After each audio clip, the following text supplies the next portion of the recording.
The development of financial technologies and cryptocurrencies has stirred the water in the world of finance and banking. New ways of saving and investing and spending money have changed our lives. Currently, we pay more and more often not with physical money, but with a card. But more importantly, with the advent of cryptocurrencies, the specter of private money, means of payment that is beyond the control of the state, has haunted the world. Some people enjoy it, others worry. Governments tend to worry about this as it significantly changes the way society functions. These changes in the way you pay and the emergence of cryptocurrencies have forced governments to somehow adapt to the new reality. A frequent problem faced by cryptocurrency users is the high volatility of their value and the problem of ensuring the security of their electronic means of payment. Some states have decided to solve these problems by providing their own infrastructure for conducting transactions with cryptocurrencies and introducing their own digital currencies. Technically, central bank digital currencies, which we will call digital currencies from now on, are not cryptocurrencies. Cryptocurrencies are based on blockchain technology. Meanwhile, digital currencies may or may not be blockchain-based. It depends on what technology central banks decide to use. Digital currencies may also take the form of accounting entries, only in an account held on a platform managed by a central bank. The topic of the central bank's digital currency is more complex than it seems. In order to understand the significance and impact of introducing these types of currencies, it is necessary to be aware of several elements that together make up a central bank's digital currency system. 1. A central bank's digital currency requires an appropriate platform. 2. Digital currency can be of various natures. 3. The digital currency of a central bank is changing the way economic policy is conducted. Therefore, as part of the introduction to the topic of digital currencies, it is worth discussing briefly the most important issues related to the functioning of these currencies and the changes related to their introduction. Sorry to interrupt the video for this quick announcement. If you like our videos and find them useful, please consider supporting our channel, either by the join button, which is support on a monthly basis, or by the thanks button, which is a new option of one-time support for our channel. Thanks for watching, and now back to our main topic.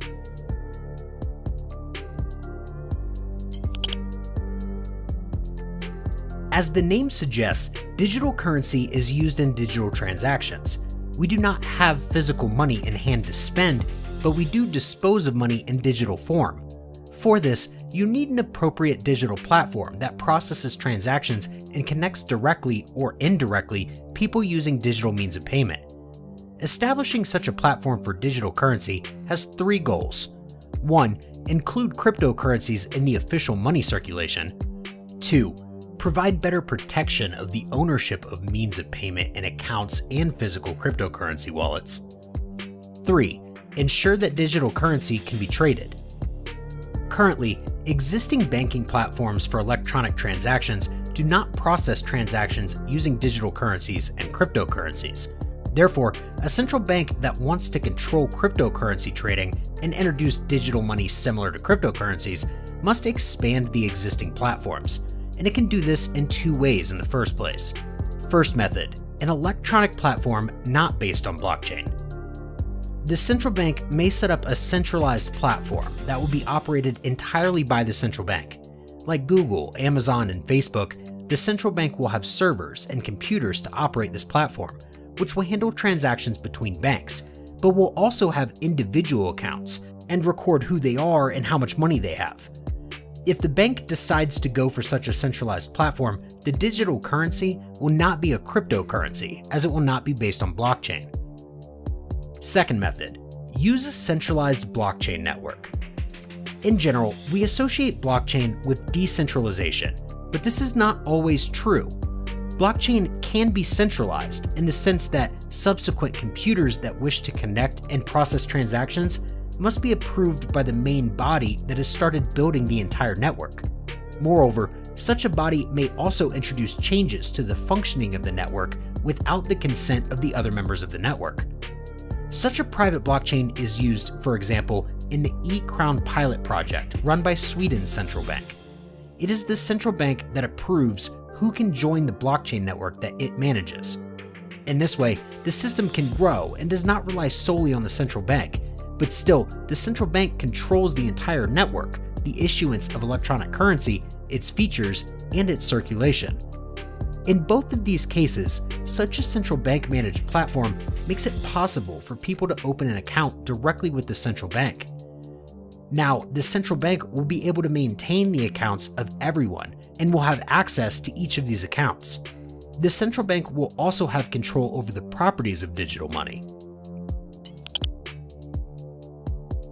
Digital money has many forms. Since this money is completely digital, the state can issue different types of digital currency. Therefore, when digital currencies are introduced, it is important to keep track of what a particular currency put into circulation by a state is. Firstly, digital currency can be a form of digital cash. This money is not redeemable for cash, but is a different form of money that is only an electronic record on a digital platform or a physical cryptocurrency wallet. The relevant record is then transferred during the purchase in the system controlled by the central bank from one account to another, or transferred from one wallet to another. Secondly, the digital currency of a central bank can be a standard accounting entry, as can our deposits. Its nature may be similar to our deposited funds in a bank. When we deposit funds, then the bank owes us liabilities.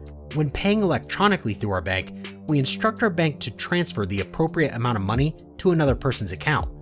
Nowadays, when paying by internet transfer, we transfer the ownership of certain funds to other people, namely the ownership of the physical cash. It may be similar in the case of digital currency. The digital currency of a central bank may also be such a title to physical cash. If it would work like this, the digital currency is nothing controversial, just a new form of ownership title to cash. Unfortunately, governments and central banks are currently striving for a cashless society. That is, all means of payment are to be in electronic form, and cash is to be liquidated. This means that a person with such a digital currency will not be able to exchange it for cash, as it is currently the case with funds in a bank account. Digital currency has one feature that current central bank money does not have. It can be programmed. This means that a central bank can issue different digital currencies, and each will be slightly different. For example, several types of dollars. This is because the central bank can program its currency, so it has the ability to issue different dollars depending on its needs. For example, one type of dollar may have an expiration date. It will disappear from your bill after a while if it's not spent. It is also possible to specify different interest rates for different digital currencies. For example, the rates for this dollar that will be used to buy energy-efficient cars or household appliances will be lower. Therefore, one central bank can essentially issue not one digital currency, but digital currencies. The ability to program digital currency and release different types of currency is changing the nature of central bank policy. Until now, the central bank influenced the economy by manipulating the interest rates at which it concluded transactions with financial entities. Now, the central bank will be able to influence the economy in a completely different way. It can influence the cost of purchasing certain types of goods, or directly stimulate or reduce people's spending. Digital currencies can function quite differently from current bank money. They're programmed and issued by the central bank, and this gives it the ability to differentiate interest rates on loans for specific purposes, or determine how a specific digital currency can be spent. By programming digital currencies, the government can determine the cost of buying something. For example, a loan to buy goods and services that the government thinks should be purchased will be cheaper because interest rates will be much lower. At the same time, the central bank will be able to program what can be purchased for a given digital currency, so it can decide what that currency is allowed to be invested in and what is not allowed, or what should be bought and what should not. The news that governments want to build cashless societies and central banks are introducing their own digital currencies and payment systems using digital currencies and cryptocurrencies has sparked concerns among people. It was feared that the government would now have even more control over people because anonymity would be reduced even more. In addition, greater centralization makes the government even more able to cut people off from their livelihoods, which is all the more dangerous than in the case of a cashless society. The victim of the government is completely deprived of livelihoods, and it is more difficult to receive help. Of course, the anonymity of our expenses is already low, because when we pay by card, the bank knows where and how much we have spent. The government, on the other hand, is able to obtain this information from banks. Moreover, as we have recently seen from the example of Canada, the government already has the power to cut off livelihoods for those who do not want to comply with it. However, in the event that the banks keep the accounts, the bank may try to resist by saying no to politicians and launching its own political campaign to mobilize people to fight the politicians. Meanwhile, in the case of digital currency, the government will simply cut people off without going through other institutions. The second problem is the manipulation of people mentioned above. By programming currencies, the government can make people do what it wants, imposing costs on them and manipulating them. For example, with different interest rates on a loan for various purposes borrowers may have. The third problem is the ability to manipulate expenses. Thanks to digital currencies, the government, through the central bank, can now manipulate people's spending more efficiently by simply increasing or decreasing their cash balances, or determining the expiration date of money. That way, if the government wants to stimulate or suppress inflation, it will give or take money from the people overnight. It can also destroy some people's savings if they think they have accumulated too much. So, controlling the platform and programming digital currencies is a powerful and dangerous tool in the hands of politicians that can be very easily misused for evil purposes.